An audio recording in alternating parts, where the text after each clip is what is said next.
Hello students, welcome to Dream Classes. तो चलिए जल्दी से आ जाइए सभी बच्चे लाइव, क्योंकि आज आपको दिख रहा होगा थंबनेल में आज की जो हमारी ये क्लास है वो काफ़ी खास होने वाली है। क्योंकि आज हम लोग देखिए, आज हम लोग साइंस के टॉप 5 VVI शॉर्ट क्वेश्चन को पढ़ेंगे, ठीक है, जो कि आपके बोर्ड एग्जाम के लिए काफ़ी महत्वपूर्ण साबित होने वाला है। तो जितने भी बच्चे हमसे जुड़े हुए हैं जल्दी से क्लास को शेयर कर दीजिए जी, ठीक है। और आज की इस क्लास को आप लोग मिस न करें, एकदम बने रहिएगा अंत तक, क्योंकि आज हम लोग उस 5 VVI क्वेश्चन पे बात करेंगे जो कि बार बार बोर्ड एग्जाम में आपको देखने को मिलेंगे, ठीक है। चलिए तो शुरू करते हैं, और ज़्यादा से ज़्यादा इसको शेयर करिएगा वीडियो को, और लाइक बटन दबा दीजिएगा, और चैनल पे जो भी बच्चे न्यू हैं सब्सक्राइब कर दीजिएगा, ठीक है। और अधिक जानकारी के लिए हमारे हेल्पलाइन नंबर पे कांटेक्ट कर सकते हैं आप। तो आज का जो हमने पहला सवाल रखा है, अब वो रखा है समजातीय श्रेणी किसे कहते हैं। दिख रहा है आपको, ये हमारे साइंस का 10th का देखिए दिख रहा है, क्लास 10th का शॉर्ट क्वेश्चन का वीडियो है, ठीक है। तो एकदम से ध्यान से पढ़िएगा। पहला सवाल हमने रखा है समजातीय श्रेणी किसे कहते हैं, इसके बारे में आपसे एग्जाम में पूछा जाएगा।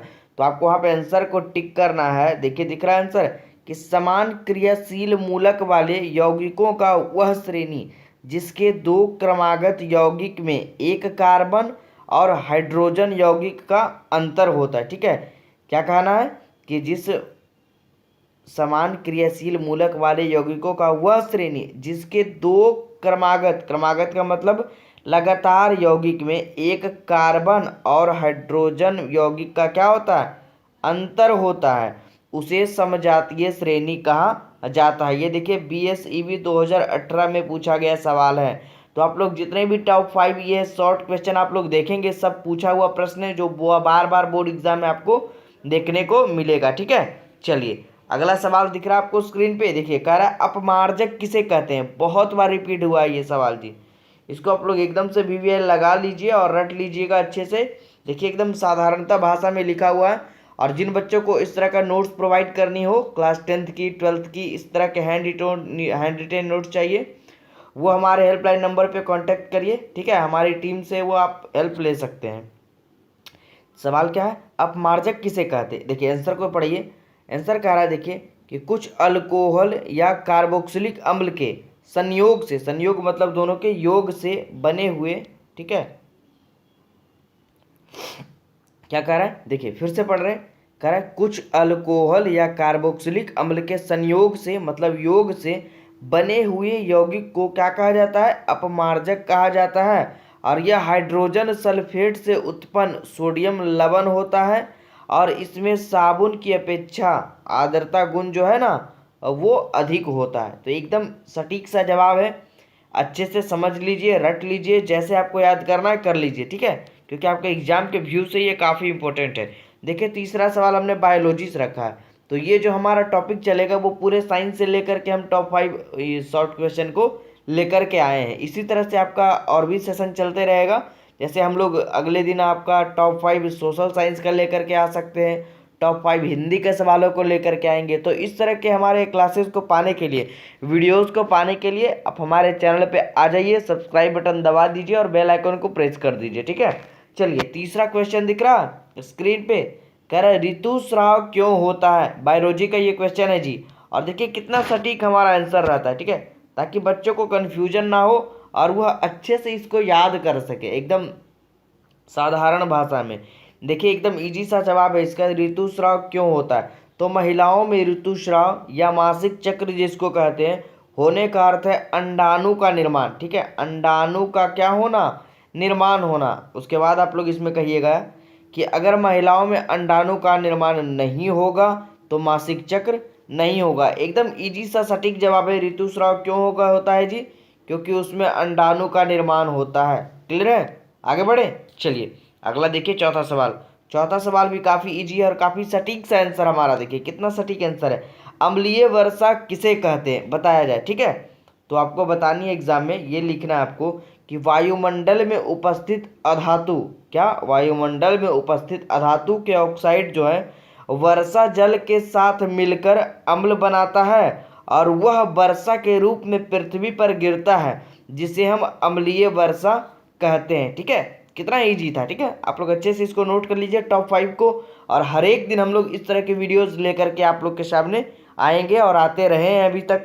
ठीक है, चलिए। और आज का हमारा अंतिम सवाल भी काफ़ी अच्छा है। देखिए, हमने वीवीआई करवा दिया है, बोर्ड एग्जाम में कई बार पूछा है कि अति भारण से आप क्या समझते हैं। ठीक है, देखिए कितना इजी आंसर है इसका कि जब किसी चालक तार से उसकी क्षमता से अधिक विद्युत धारा खींचने वाला उच्च क्षमता वाले उपकरण को जोड़ दिया जाता है तो इस व्यवस्था को ही अतिभारण कहा जाता है। यानी कि आप लोग कह सकते हैं शॉर्ट सर्किट।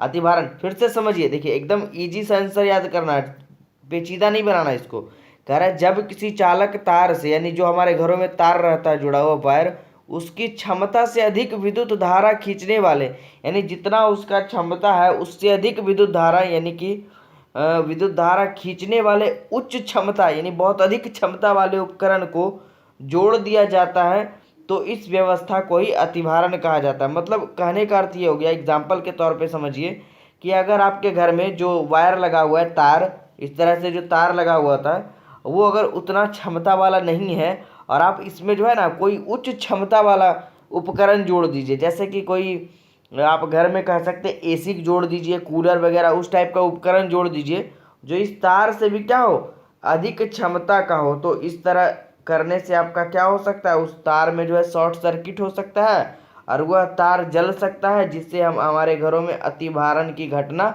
घट सकती है। ठीक है, यानी जिसे हम लोग इंग्लिश में शॉर्ट सर्किट के नाम से भी जानते हैं। ठीक है, तो चलिए ये था हमारा आज का ये टॉप 5 शॉर्ट क्वेश्चन। ठीक है, मुझे उम्मीद है सभी बच्चे को ये वीडियो पसंद आया होगा। तो जल्दी से आज लाइक करिए इस क्लास को और ज़्यादा से ज़्यादा शेयर करिए और हमारे सब्सक्राइब बटन को नहीं दबाए हैं अगर, तो वो दबा दीजिए। ठीक है, फिर मिलते हैं हम लोग अगले दिन नेक्स्ट टॉपिक के साथ और नेक्स्ट नए चीज़ों के साथ मिलेंगे। तब तक के लिए ऑल द बेस्ट, बने रहिए ड्रीम क्लासेस 9th-10th पे। ठीक है, चलिए।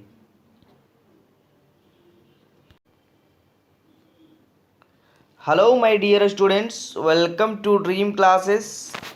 चलिए जल्दी से आ जाइए सभी बच्चे लाइव, क्योंकि आज का ये टॉपिक तो आपको दिख ही रहा होगा थंबनेल में, कितना मज़ेदार थंबनेल दिख रहा है।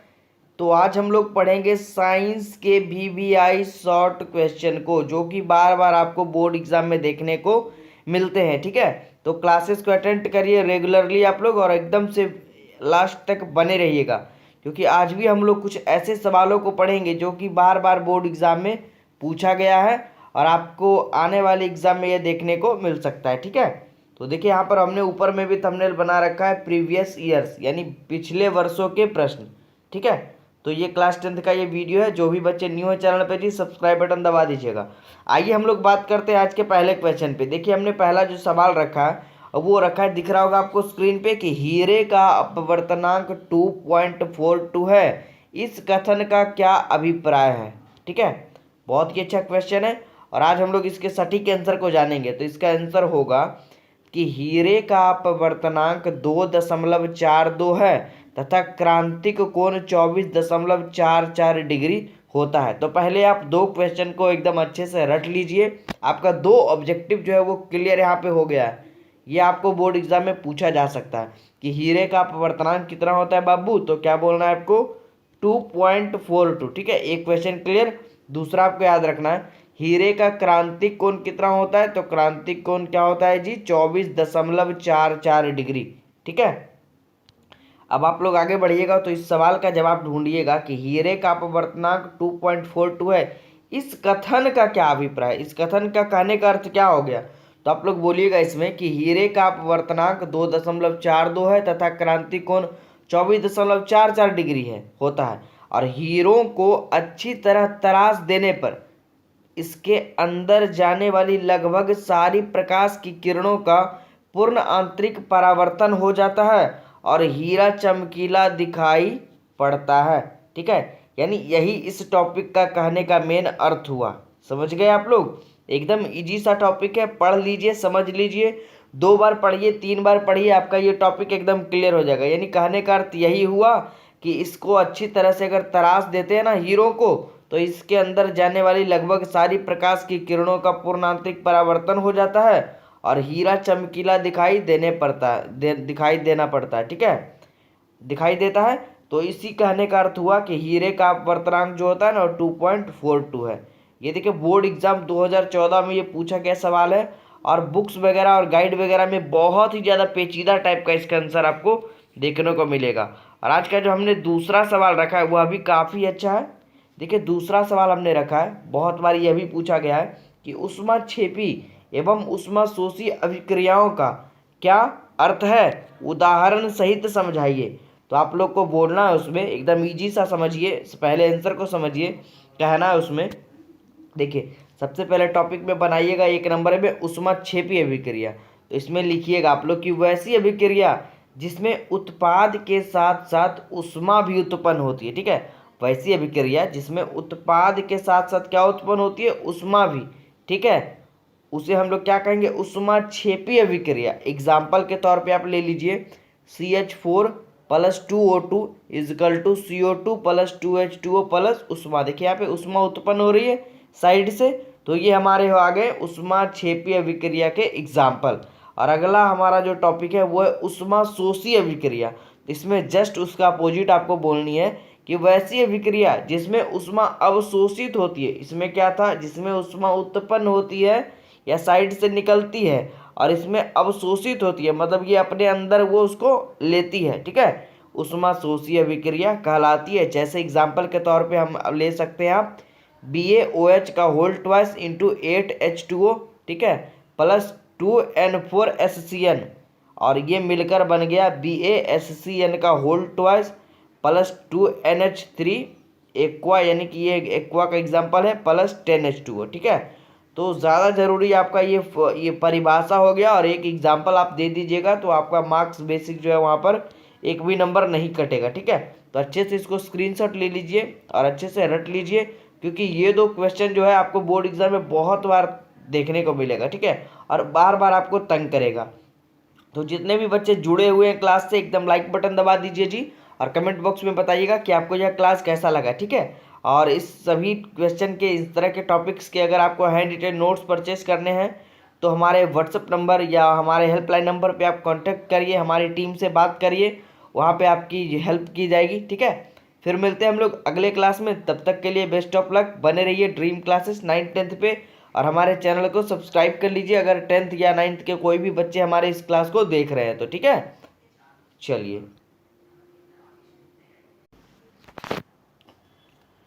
Hello students, welcome to Dream Classes. आ जाइए जल्दी से सभी स्टूडेंट लाइव, क्योंकि आज का जो हमारा टॉपिक होने वाला है आप लोग को दिख रहा होगा स्क्रीन पे थंबनेल में कि आज का जो हमारा ये बेहद ही शानदार टॉपिक होने वाला है। चलिए तो शुरुआत करते हैं। तो दिख रहा है आपको कि हमारा जो आज का टॉपिक है वो साइंस से रिलेटेड है, और इसमें हम लोग कुछ ऐसे VVI शॉर्ट क्वेश्चन के बारे में डिस्कशन करेंगे जो कि बार बार बोर्ड एग्जाम में पूछे जाते हैं, और वही सवाल प्रीवियस ईयर्स कहलाते हैं। ठीक है, तो जो भी बच्चे न्यू है चैनल पे, सब्सक्राइब बटन दबा दीजिएगा, बगल में एक बेल आइकन होगा उसको प्रेस कर दीजिएगा, ताकि हमारे वीडियोस का नोटिफिकेशन जो है वो उनको मिल पाए। ठीक है, चलिए तो आज के हम लोग पहले सवाल पे बात करेंगे। आज हमने जो टॉप शॉर्ट क्वेश्चन को रखा है उसमें हमारा पहला क्वेश्चन जो है, देखिए थोड़ा सा व्यू कर देते हैं, अच्छे से दिखेगा आपको, है ना, दिख रहा है आपको। चलिए पहला क्वेश्चन सवाल आपको दिख रहा है कि दिष्ट धारा एवं प्रत्यावर्ती धारा में अंतर स्पष्ट करें। ठीक है, ये बहुत ही शानदार सवाल है, बोर्ड एग्जाम में आपको बार बार देखने को मिलेगा कि दिष्ट धारा एवं प्रत्यावर्ती धारा में अंतर स्पष्ट करें। तो आपको एक तरफ दिष्ट धारे वाले को रखना है और एक तरफ प्रत्यावर्ती धारा को रख देना, और जवाब में आपको लिखना है एक तरफ कि इसमें धारा केवल एक ही दिशा में प्रवाहित होती है। ठीक है, दिष्ट धारा में जो है ना, दिष्ट धारा में केवल एक ही दिशा में धारा प्रवाहित होती है, और इधर प्रत्यावर्ती धारा में लिखना है कि इसमें धारा दोनों दिशाओं में प्रवाहित होती है। ठीक है, इसमें जो धारा है वो दोनों दिशाओं में प्रवाहित होती है। फिर इसमें लिखना है दिष्ट धारा में कि इसमें DC यानी कि डायरेक्ट करंट, ठीक है, इसको हम लोग DC के नाम से भी जानते हैं, डायरेक्ट करंट आसानी से प्राप्त हो जाते हैं। और इधर जानना है प्रत्यावर्ती धारा में कि इसमें AC यानी अल्टरनेटिव करंट बहुत ही कठिनाई से प्राप्त होता है। ठीक है, तो ये था हमारा इस टॉपिक का राइट आंसर, जो कि दिष्ट धारा एवं प्रत्यावर्ती धारा में अंतर को स्पष्ट करे था। ठीक है, जो कि बोर्ड एग्जाम में आपको बहुत बार देखने को मिला होगा। तो ये प्रीवियस ईयर सवाल कहलाते हैं। और अगला जो हमारा क्वेश्चन है अंतर वाला, वो हमारा एक और बेहद ही शानदार टॉपिक है कि साबुन तथा अपमार्जक में अंतर स्पष्ट करें। ठीक है, एकदम नोट्स बनाते चलिएगा। जिन बच्चों को कोई भी हेल्प चाहिए, हमारा हेल्पलाइन नंबर दिख रहा होगा स्क्रीन पे, वहाँ पे आप कांटेक्ट करिए, हमारी टीम आपकी मदद करेगी। तो आपको बतानी है कि साबुन तथा अपमार्जक में अंतर स्पष्ट करें। एक तरफ हमने साबुन को रखा, एक तरफ हमने अपमार्जक को रखा। ठीक है, चलिए तो आप लोग बताइए, देखिए इसको नोट करिएगा।